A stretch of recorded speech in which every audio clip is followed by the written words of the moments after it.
Olá pessoal, tudo bem? Sejam bem-vindos a mais uma aula de Ciências Humanas.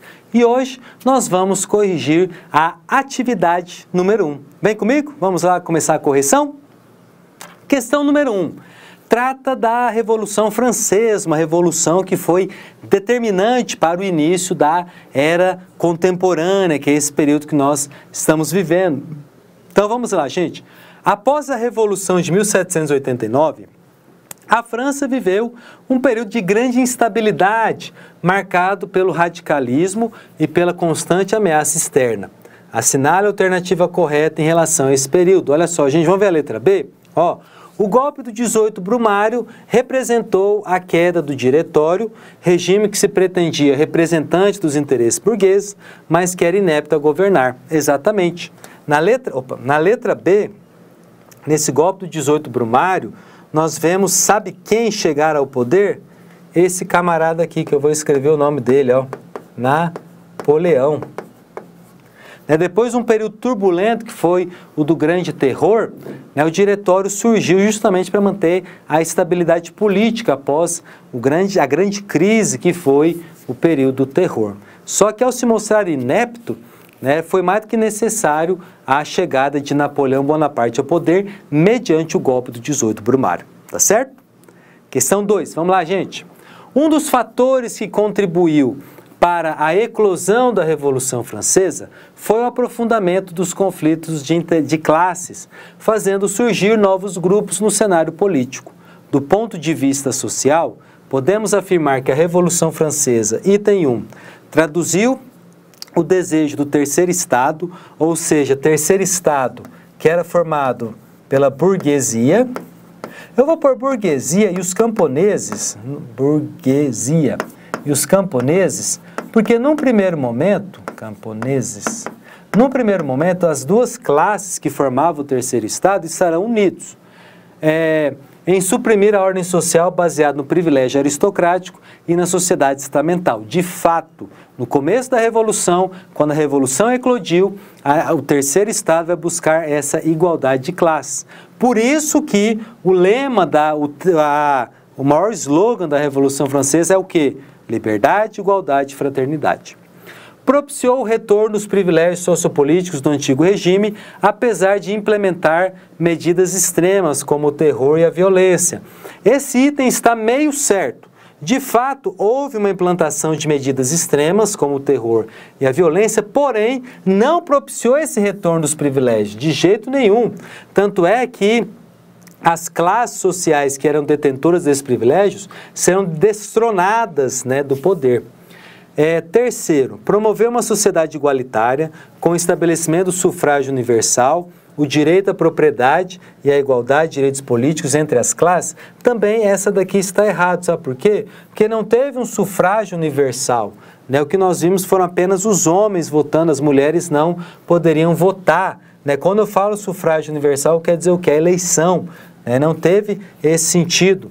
E a igualdade de direitos políticos também não, porque os camponeses foram alijados dessa luta.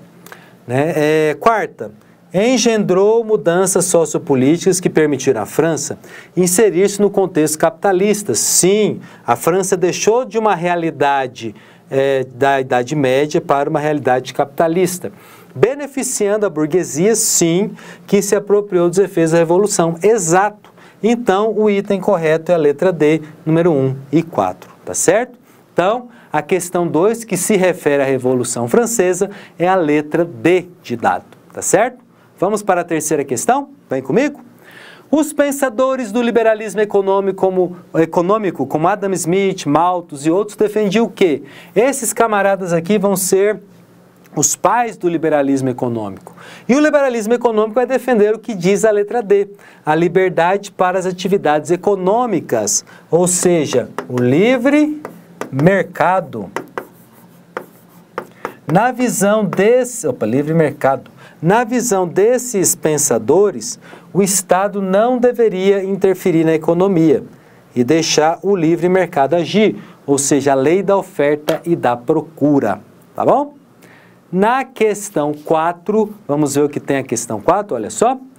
O período em que Oliver Cromwell, ou seja, a Revolução Inglesa, naquele momento em que o parlamento inglês se torna o grande centro decisório da política inglesa. Oliver Cromwell, decretando, entre outros, o ato de navegação, que consolidou a marinha inglesa em detrimento da holandesa, ficou conhecido como que a República Puritana. Essa primeira fase da Revolução Inglesa, pessoal, ela vai marcar justamente um embate entre o parlamento inglês e o rei Carlos I, que queria manter os poderes absolutistas e vai entrar em confronto com o exército do parlamento. Ele vai perder, ele vai ser decapitado, né, e o parlamento vai se estabelecer como grande centro decisório da política inglesa. E o Oliver Cromwell, ele era o chefe militar das tropas do parlamento. Ele vai assumir o poder, né, inaugurando o curtíssimo período da história inglesa que teve uma república. Né? Ele vai ser deposto pelos... Né, quando ele vai morrer, né, ele vai entrar em confronto com o parlamento, mas o seu filho, né, não vai ter a mesma força do pai para se manter no poder. Tá certo? Então, a República Puritana. Por que puritana? Porque tem muito a ver com a religião protestante, né? A religião protestante que vai, né, lutar contra a religião católica, que era a religião do rei absolutista. Tá certo? Vamos para a quinta questão? Olha só. Um fator que contribuiu decisivamente para o processo de industrialização na Inglaterra do século XVIII foi...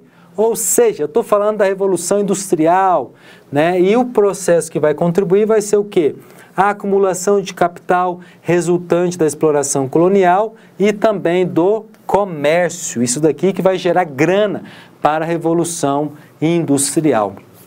Tanto é que tem gente que diz que o ouro extraído de Portugal, né, aqui do Brasil, foi vendido, né, foi dado lá para os ingleses e eles fizeram a Revolução Industrial. É o que se diz, né, naquela época.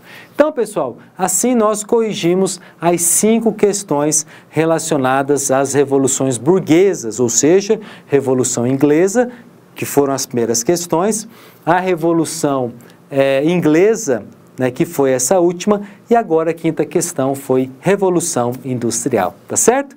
É isso aí, meus queridos. Aquele abraço, fique com Deus e até a próxima aula.